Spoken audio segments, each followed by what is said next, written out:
দুনিয়ার ধোকায় পড়ো না বাপ, দুনিয়ার ধোকায় পড়ো না।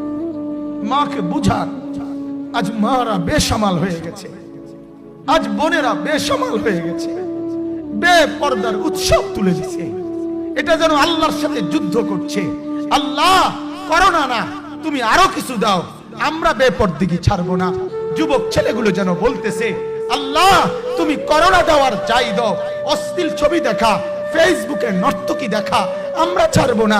দেখি তুমি কি করতে পারো, তুমি যা করার করো। দোকানদার ব্যবসায়ীরা হারামের লেনদেন করা বন্ধ করছে না, সুদখোর সুদ ছাড়ছে না, ঘুষখোর ঘুষ ছাড়ছে না, নাফরমান আর জিনাকার ব্যভিচারী এরা কেউ কিছু ছাড়ছে না। বেহায়ার বেপর্দা নারী তার অশ্লীলতার বেহায়াপনা ছাড়ছে না। মুসলমান তার ঘরে টেলিভিশনের নর্তকীর আওয়াজ তো বন্ধ করছে না। হায় করোনা কিভাবে যাবে, আযাব কিভাবে যাবে বলেন বলেন।